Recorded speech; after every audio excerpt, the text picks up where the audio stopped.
പിതാവിന്റെയും പുത്രന്റെയും പരിശുദ്ധാത്മാവിന്റെയും നാമത്തിൽ ആമേൻ. ഈശോയിൽ സ്നേഹം നിറഞ്ഞവരെ, ഉയർപ്പുകാലത്തിന്റെ 6-ാമത്തെ ആഴ്ചയുടെ തിങ്കളാഴ്ച ദിവസമാണിന്ന്.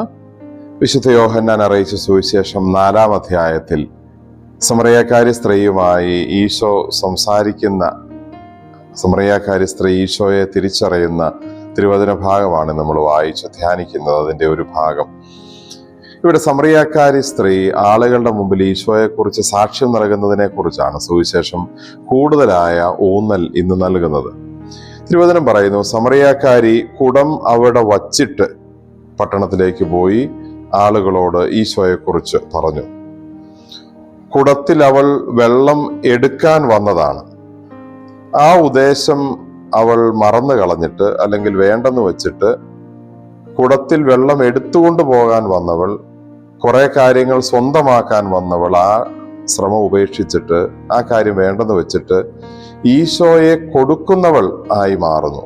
അതാണ് ഈ സമറിയാക്കാരിയുടെ സ്ത്രീയുടെ ജീവിതത്തിൽ ഈശോയുമായി സംഭാഷണം നടത്തി കഴിഞ്ഞപ്പോൾ ഉണ്ടായ ഏറ്റവും വലിയ മാറ്റം നമ്മൾ കാണുന്നു.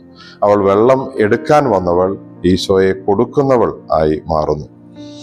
അവൾ ആ കുടം അവിടെ വച്ചിട്ട് പട്ടണത്തിലേക്ക് പോയി എന്നാണ് പറയുന്നത്. ആ കുടം തിരിച്ചു വരുമ്പോൾ ഉണ്ടാവുമെന്നോ അതിനെന്ത് സംഭവിക്കുമെന്നോ ഒന്നും ചിന്ത അവളെ അലട്ടുന്നില്ല. അവൾ ആ കുടവുമായി കയ്യിലെടുത്തുകൊണ്ട് പട്ടണത്തിലേക്ക് പോവുകയുമല്ല ചെയ്തത്. കുടം അവിടെ വെച്ചു. അത് അവളുടെ ഒരു പഴയ ഉദ്ദേശത്തെ, അവളുടെ ഒരു ഇതുവരെയുള്ള ജീവിതത്തെ മാറ്റിമറിച്ച ഒരു കാര്യമായി ആ കുടം താഴെ വെച്ചതിനെ കുറിച്ച് നമ്മൾ മനസ്സിലാക്കുന്നു. അവൾ ആ കുടവുമായി പട്ടണത്തിലേക്ക് ചെന്ന ആളുകളോട് സംസാരിച്ചിരുന്നെങ്കിൽ ഒരുപക്ഷെ അവളുടെ വരവും അവളുടെ കയ്യിലെ കുടവും ഒക്കെ ആളുകളിൽ ഒരു കൺഫ്യൂഷൻ ഉണ്ടാക്കുമായിരുന്നു, ഒരു തെറ്റിദ്ധാരണ ഉണ്ടാക്കുമായിരുന്നു. പക്ഷേ കുടമില്ലാതെ നട്ടുച്ച സമയത്ത് നടന്ന് പട്ടണത്തിലേക്ക് ചെന്ന് അവൾ ഈശോയെക്കുറിച്ച് പറഞ്ഞപ്പോൾ അവൾ ഈശോയുടെ ഒരു അപ്പസ്തോലയായി മാറുകയായിരുന്നു. ഈശോയെക്കുറിച്ച് മാത്രമാണ് അവൾക്ക് ചിന്തയുണ്ടായിരുന്നത്, പറയാനുണ്ടായിരുന്നത്. അതുകൊണ്ട് തന്നെ അവൾ ആ കുടം അവിടെ ഉപേക്ഷിച്ചു എന്ന് പറയുന്നു. ലോകത്തിന്റെ ഒരു അടയാളവും ലോകത്തിന്റെ ജീവിതത്തിന്റെ ഒരു അടയാളവും ഒക്കെയാണ് ആ കുടം. ലോകത്തിന്റെ അടയാളം ഉപേക്ഷിച്ച് അവൾ ഈശോയെ മാത്രം ഉള്ളിൽ കൊണ്ടുപോയത് കൊണ്ട് അവൾ പറഞ്ഞത് ആളുകൾ വിശ്വസിച്ചു. അവളുടെ ആ കുടമില്ലാതെയുള്ള അപ്പിയറൻസ് ഈശോയെ പ്രസംഗിക്കുന്നതിന് അവൾക്ക് കൂടുതൽ സഹായകമായി എന്ന് തിരുവചനം നമ്മളെ ഓർമ്മിപ്പിക്കുന്നു.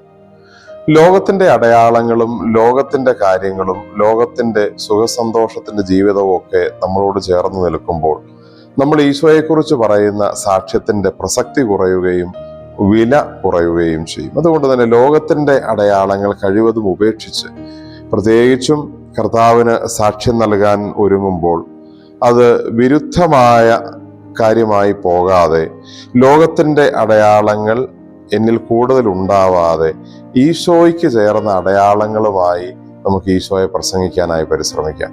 പ്രത്യേകിച്ച് സമർപ്പണ ജീവിതത്തിലും വൈദിക ജീവിതത്തിലും ഒക്കെ ഉള്ളവർ ക്രിസ്തുവിന് വളരെ പ്രത്യേകമായ രീതിയിൽ സാക്ഷ്യം വഹിക്കുമ്പോൾ അത് ലോകത്തിന്റെ സന്ദേശങ്ങളും കൂടി അവരുടെ ജീവിതത്തിൽ കൊടുക്കുന്നതായി മാറാതിരിക്കാൻ പ്രത്യേകമായി പരിശ്രമിക്കാം.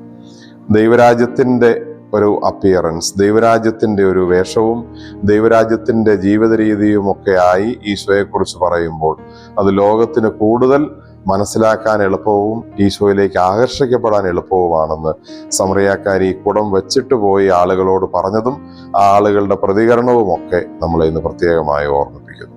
നമുക്ക് പ്രാർത്ഥിക്കാം. കർത്താവായ ഈശോയെ, ഈ പ്രഭാതത്തിൽ ഞങ്ങൾ അങ്ങേ ആരാധിക്കുന്നു, സ്തുതിക്കുന്നു, നന്ദി പറയുന്നു. ഈശോയെ പ്രസംഗിക്കാൻ വിളിക്കപ്പെട്ടവരാണല്ലോ ഞങ്ങൾ.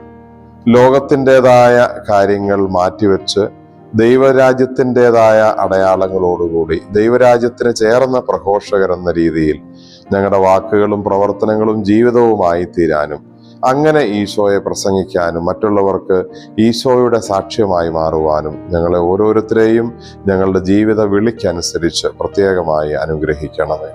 നമ്മുടെ കർത്താവ് ഈശോ മിശിഹായുടെ കൃപയും പിതാവായ ദൈവത്തിന്റെ സ്നേഹവും പരിശുദ്ധാത്മാവിന്റെ സഹവാസവും നാം എല്ലാവരോടും നമ്മുടെ ഈ ദിവസത്തോടും കൂടെ ഉണ്ടായിരിക്കട്ടെ, ഇപ്പോഴും എപ്പോഴും എന്നേക്കും.